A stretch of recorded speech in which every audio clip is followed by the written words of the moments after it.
In 1906, Aloysius Alzheimer reported what had previously been an unknown psychiatric disease that he had been covering in a patient for about 5 years and until the time of her death. And the psychiatric symptoms included paranoia, confusion, failure of memory, and aggression, symptoms that became progressively worse as the disease advanced. And the significant thing about Alzheimer's discovery was his ability to link distinct physical features that he determined at the time of her death with these symptomatic psychiatric symptoms. And his examination was, in fact, the first to demonstrate the well-known neurofibrillary tangles and plaques that are characteristic of Alzheimer's patients. Now, because of the significant and substantive characteristics of these findings, the question of etiology seemed to be something that would be coming in the fairly near future. And yet, next slide, please. On the 100th anniversary of the report that Alzheimer had made, Carl Jellinger of the Institute of Clinical Neurobiology in Vienna made the following observation, in which he went through a long list of the different type of studies that have been conducted in the years since with regard to addressing just this question. They included neuroimaging, genetics, molecular biology, neuropathology, and so on, and came to this rather prescient and negative conclusion about the prospects for resolving the question of etiology, at least certainly in the near future. Next slide, please. Now, nonetheless, Alzheimer's has remained compelling for its medical and numerical significance. Alzheimer's, as most of us know, is among the 10 numerically greatest causes of death in the United States. Because of a moving demographic, Alzheimer's is projected to rise substantially, and in some populations is expected to rise by even several 100%. Now, these sorts of facts have been of great interest to pharmaceutical firms. Next slide, please. Next slide, please. Who then began to invest rather heavily in the development of a product that could either arrest the advance of Alzheimer's or at least slow its symptoms significantly. And so we had Biogen developing aducanumab, GlaxoSmithKline developing Addus Insight, and most other firms investing and developing products of their own. And yet, as Jellinger predicted, by the end of the decade, most of these firms began to retreat from their investment. Research costs, the obvious lack of insight in either of those objectives, and most importantly, the absence of a viable working hypothesis about etiology led to the termination of most of these efforts and returned, of course, the investigation to academic centers. Next slide, please. Now, unfortunately, Alzheimer's Alzheimer's has sufficient similarity to other diseases that the determination of etiology in most of these cases is likely to be similar. In none of the major neurological diseases, whether we're speaking about schizophrenia, bipolar disorder, OCD, is etiology, in fact, known. And because of the symptomatic overlap between these different diseases, what appears to be good for one is certainly good for the other in terms of the negative prospects for addressing this particular question. Next slide, please.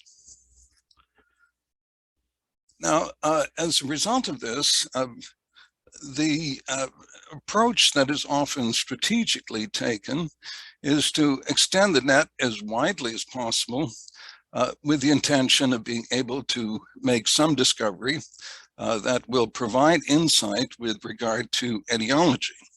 And one of the standard approaches is that of using genetic means. And most frequently, this is pursued through the use of risk alleles.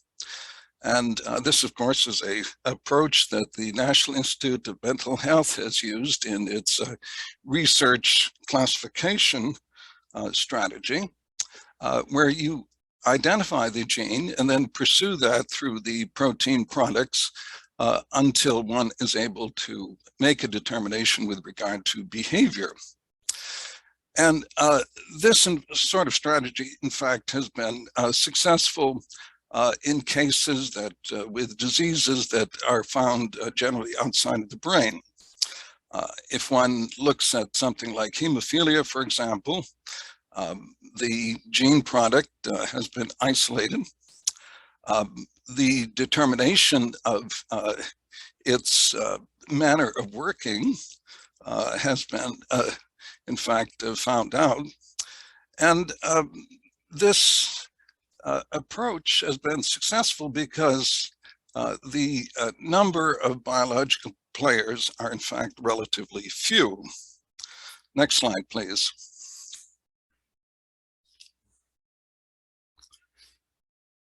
Unfortunately, the case for cognitive diseases is considerably different. In the case of Alzheimer's, in fact, there are many risk alleles that have been discovered. And these, in fact, are in continual discovery, especially with the genome-wide investigations. We now have risk alleles for the early and the late phases, risk alleles for even the immune system and the cytoskeletal system. And in fact, some 13 different major etiological hypotheses have been evolved, including such things as the beta-myelin precursor protein, tau hyperphosphorylation, glycolysis, and the like. And when one looks at other cognitive diseases, such as schizophrenia, the situation becomes even worse. Next slide, please. In the case of schizophrenia, to date, we have more than 8,000 different single point mutations that have been discovered, which translates into many hundreds and perhaps even thousands of different risk alleles that are associated with this particular disease.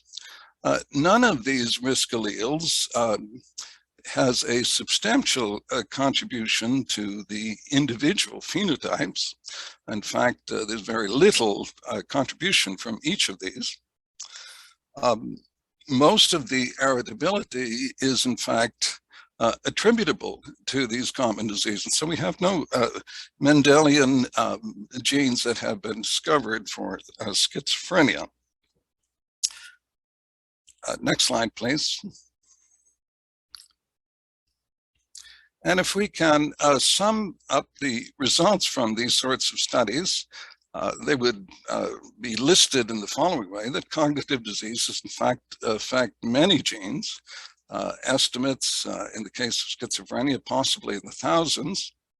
The contributions to behavioral phenotype from any single gene is relatively small.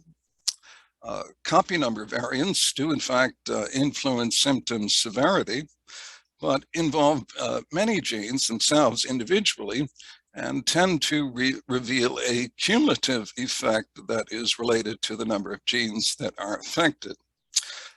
Endophenotypes which would be sets of individual symptoms, do not map to specific genes.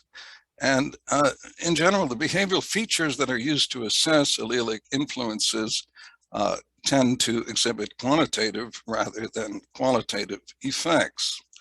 And so a sort of loose conclusion from all of this is that there is no direct mapping from gene to behavior, that in fact appears to be exist. In fact, what we seem to have is something like genetic nudges rather than behavioral knockouts. Next slide, please. Now, what this seems to imply is that there's something very different in operation from the standard consideration of molecular pathways. Large-scale multi-gene effects seem to suggest cognitive systems rather than the customary isolated molecular pathways, something that you might apply to hemophilia, which seems to implicate neural structures at large and even perhaps global scales.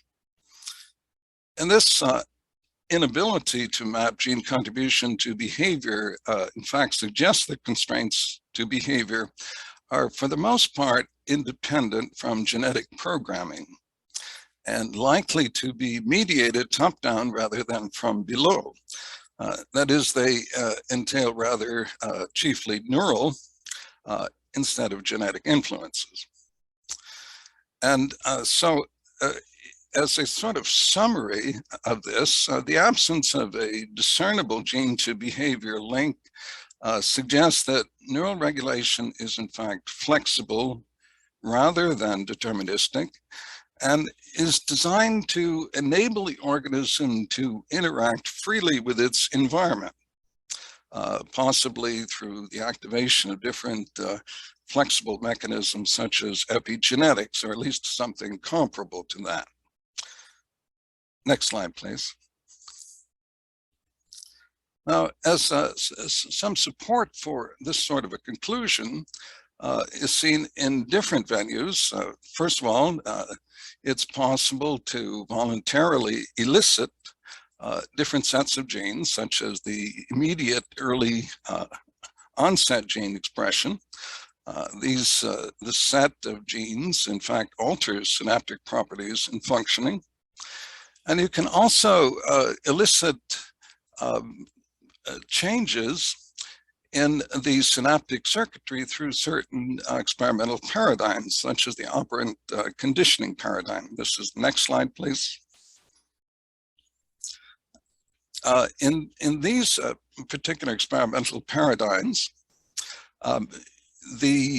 one can monitor these sorts of synaptic connectivity changes by monitoring something like the miniature end plate potential, which tends to increase as the animal voluntarily engages in a series of behaviors, which can be measured in terms of the miniature end plate potentials and actually visually seen in terms of the strength of the muscle contraction. This can be seen both in animals as well as in humans. Next slide, please. And so this leads us to something of a proposal with regard to the nature of cognitive diseases and the types of neural structures that might be involved or impaired in particular cases like schizophrenia. And this proposal will be pursued in the following steps. First of all, that living organisms are uniquely characterized by a drive for autonomous existence that unifies their behavior. And that this is shaped by, in fact, by thermodynamic constraints that, in fact, enable the animal to engage in free motion but does not, in fact, constrain the selection of behavioral options. So thermodynamic constraints giving rise to an overall organismal state that can independently achieve its survival without having input from the surrounding environment.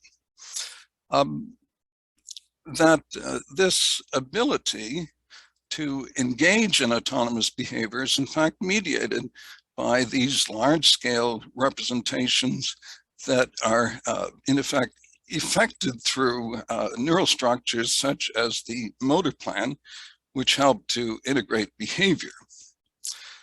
And if finally we can take conversely that cognitive diseases then would influence features of self-representation that are associated with these free sorts of motions to achieve certain objectives, such as goal-directed actions. Next slide, please. And if we can take these individual steps as following, if we observe the external world, what seems certainly apparent from natural study is that organisms are capable of survival and certainly do so on their own initiative. And while the role of genes is significant, it is in fact not determinative. Now, there's good evidence that this sort of autonomous behavior of organisms, in fact, influences evolutionary patterning that helps to select the genes that make the organism. That is, in addition to operating within an adaptive space, an organism itself autonomously modifies that space. And functionally, the organism actually selects its own neural circuitry that elicits certain types of behaviors that modify that space, which in turn shape the genes that are selected. Next slide, please. And so we might ask then, what are the factors that would drive the emergence of the abilities of the organism to modify its environment on its own? And certainly one of the important factors is that of thermodynamics. And in considering this, the Nobel laureate Ilya Prigogine made the observation that organisms are primarily distinguished from the surrounding environment by their highly complicated organization. And to sustain this order, then, it would be necessary to have a continual influx of energy. Now, Prigogine's emphasis then was chiefly on the what might be called the entropic state of these living systems. That is, he identified them primarily on the basis of their physical order. And this is expressed in some of the following statements: energy consumption being dictated by organizational order and operation. As a result, then, you need a continual influx of energy in order to offset the sort of exchange that's going to be taking place between the organism and the environment. And then finally, you need some sort of restorative mechanisms to bring the original ordered state back to its condition. And yet, it is also apparent that the need for energy correspondingly requires an ability to obtain it. In the example on the far right of this slide, you can actually see that these organisms are moving to a target, an objective, that requires them to move on their own to get to that stage. And so the demand for energy then is one not merely of maintaining internal order, but in fact also involves a self-initiated state of using the energy for work purposes in order to attain the goals of the organism. Next slide, please.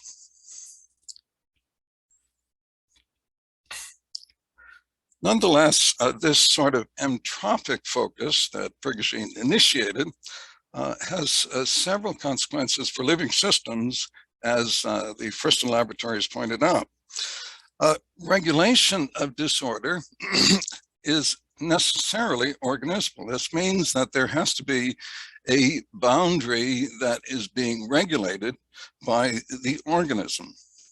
That is, there has to be some type of closure to the spatial domain within which the regulation is exercised.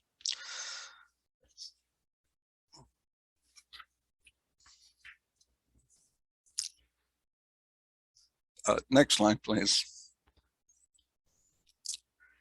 And when one applies this to advanced organisms, then one sees that the intent of the regulatory system is primarily that of maintaining the internal state within the boundaries of this of the outside of the organism. And this means that this has the implication that the exclusive emphasis is on an understanding of behavior and of cognition that are exclusively ordered to the sensorial information that is coming in.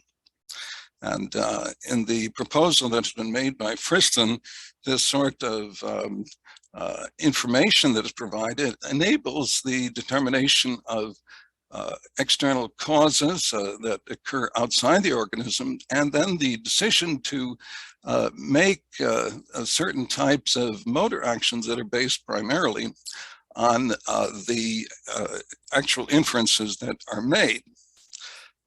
Next slide, please. Now, this sort of free energy principle that is directed toward maintenance of the internal state then proposes as a consequence of that, that conscious and subjective experience is governed by a desire to optimize the internal state, primarily through perception, then various types of conception of possibilities for dealing with these causes, and then actions that are selected. This means then that energy, in fact, demands, that the energy demands control perception, which then governs behavior, rather than the reverse of that, which is that embodied and sensory motor demands actually regulate energy use. Next slide, please.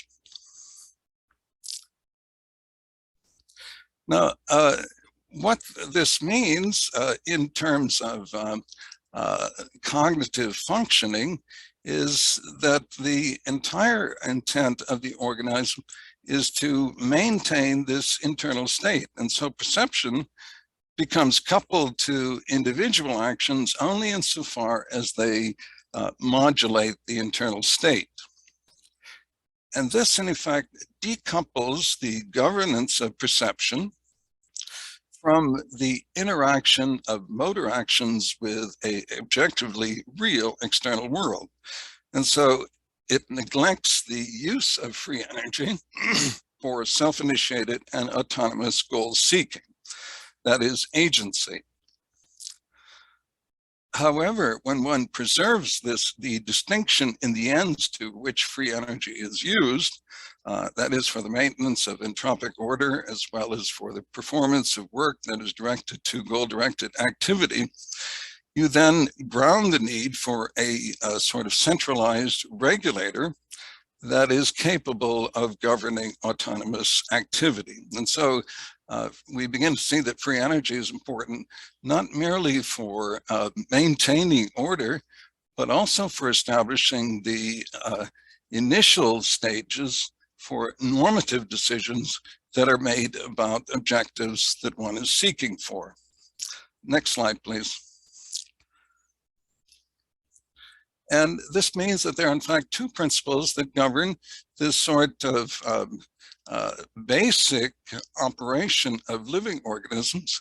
And one is to maintain its structure so that it can survive, but also so that it can achieve known objectives that it then begins to discern with different types of criteria.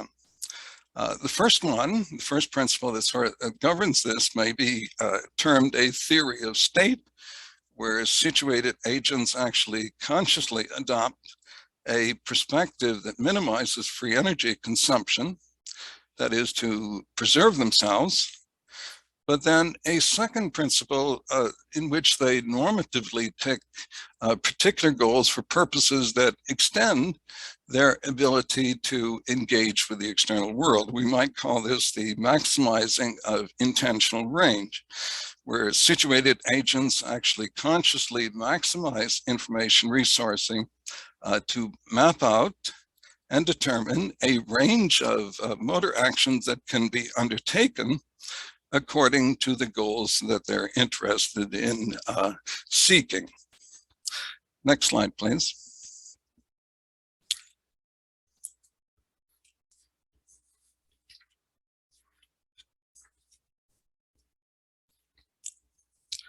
Now, we might then ask, what is this sort of central regulator that has to optimize the internal conditions, but also enable the organism to seek different goals? And some insight into this has been provided by the engineers who are concerned with how robotics systems can operate in an external world. And a prescient paper was produced by Conant and Ashby in the 1970s, which was entitled, "Every Good Regulator of a System Must Be a Model of That System." And this idea was taken up by the systems engineer Peter Eickhoff some years later, in which he illustrated this sort of progression in the ability to control the systems that were subject to regulation as a function of the similarity between the regulated agent and the system that was subject to its control. And in this sort of simple illustration here, he begins to show how the regulated device on the right begins to become progressively more like the system subject to its control. Now, in the limit, this means that it is the system itself that becomes the best regulator of itself. Next slide, please. And in this particular slide, it just illustrates here 4 different cases of different types of regulators that have been involved and the systems that are subject to the regulation of this device. Next slide, please.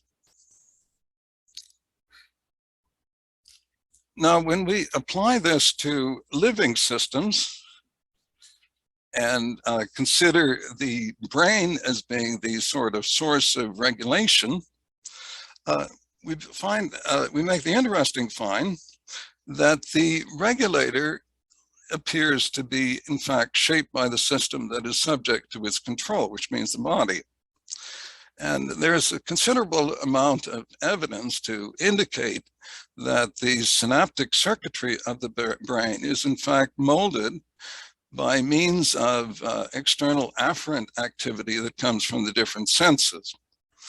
And one of the early papers written by Hubble and Wiesel was in fact exploring this sort of effect in terms of neural activity that was coming from the retina.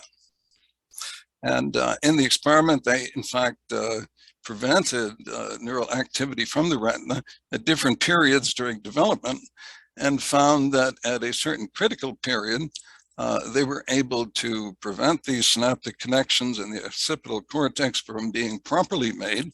And as a result, the animal, at least in that eye, was behaviorally blind.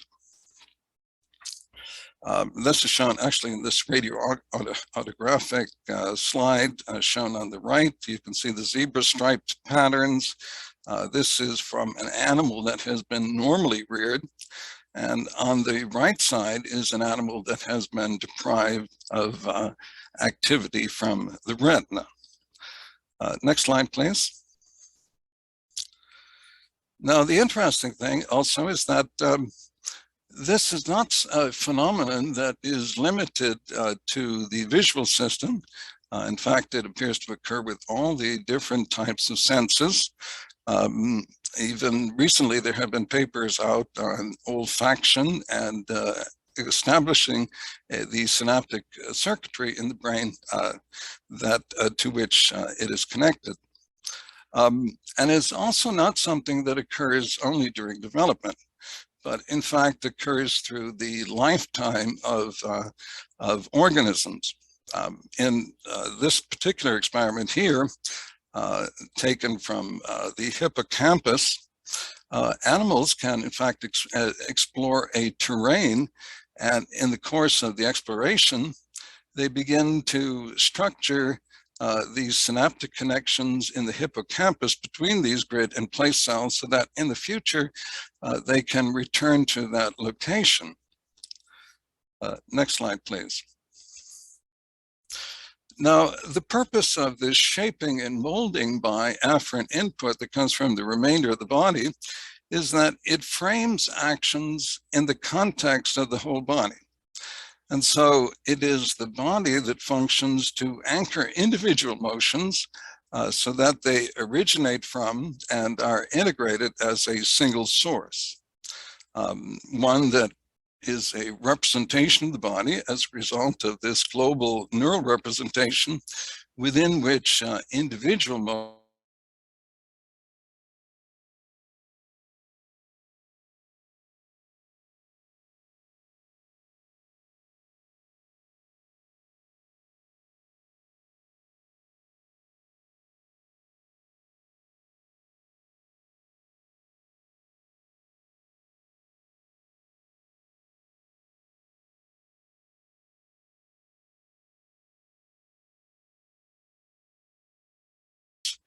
together with the global pattern.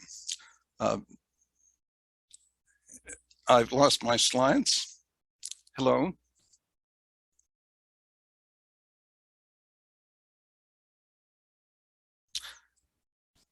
Good.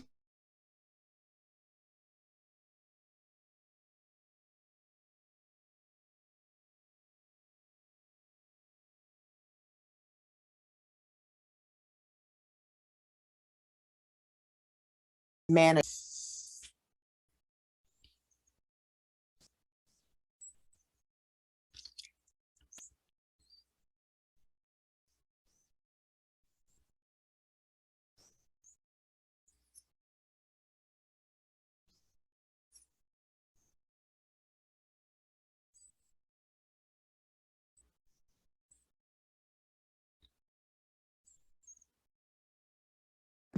They should be, are they back up? Yes, they are back up. Okay. So, right, thank you. So in this very simple organism, it's the framing of the actions actually takes place at the level of the global representation, where the individual impulses are synchronized together with this global effect. Next slide, please.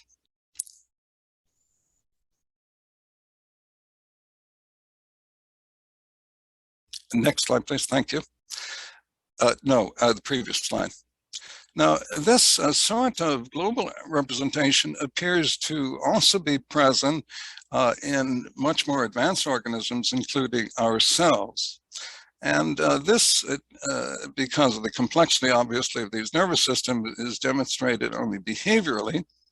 But if one, for example, looks at very young children, one finds that they within a certain or below a certain age, they perform certain types of errors that are consistent with an inability to actually frame individual motions in the context of the entire body. And one of the best known of these tests is the A not B test, a sort of a common paradigm that is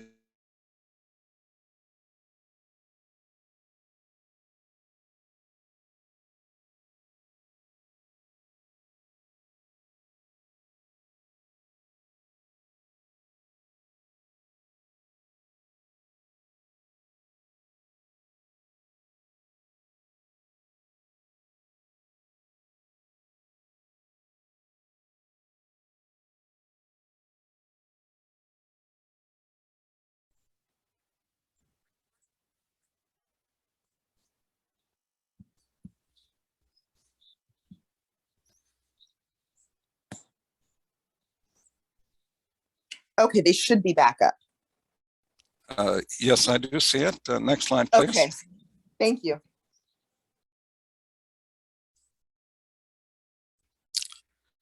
Now, how does this concept of a global representation that is based on the body apply to cases of cognitive diseases?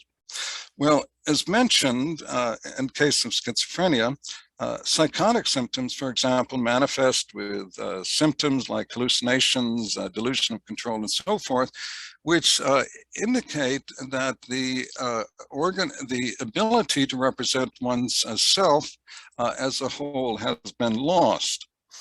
And it was on the basis of this that Carl Frith originally enunciated a sort of an etiological explanation for schizophrenia, in which he stated that the disease actually impacted the subject's agency. That is, according to Frith, schizophrenics fail to monitor their willed intentions. And as a mechanism, he proposed the presence of a central monitoring system that would compare the actions or thoughts that the individual was actually engaged in with those that were carried out. Next slide, please. And the model that he selected resembled an earlier model that had been developed for motor control, developed by Held and Heim a couple of decades before that. In this particular model, the motor command is actually sent to two different destinations, to the motor effectors themselves, but also as a efference copy to construct a forward model in other locations, such as the sensory cortex, where observations of the intended actions could be made to see how well they corresponded to the original intention. And so the original model developed for motor systems was in fact a congruency model that matched the emotions that were executed with those that were actually conceived of in the construction of these motions. Next slide, please. And in fact, schizophrenics in various tests have been shown to be unable to identify their self-made motions, or at least unable to identify them on the scale that a normal subject would be able to do. I think some of the numbers indicate that they have a percentage error that even approaches chance. Next slide. Now, the difficulty with the model that was proposed by Frith is that it sets the two objectives of this sort of congruency mechanism in opposition to each other. Congruency mechanism being set in opposition to the identification of the source of the actions, as Carl Frith had proposed. One can see this when, if one considers that if you conduct a motor motion, you move your hand in a certain direction and it's way off the mark, then the inference that would be made by the source of the action is that the source comes from some other source other than oneself. And so it begins to become clear that there are some difficulties with this particular type of mechanism. And so a series of experiments were carried out to assess whether or not the congruency mechanism was sufficient to explain the loss of control that these subjects were experiencing.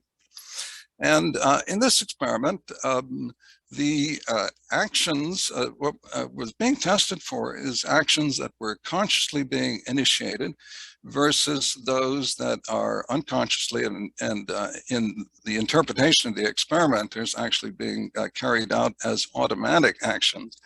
And it's perhaps a little bit easier to understand this when one looks at the experimental details. In this case, the individual subject is asked to conduct a simple motion to draw a line from beginning point to an object. And in fact, the object is actually visually displayed. So he's not seeing it directly.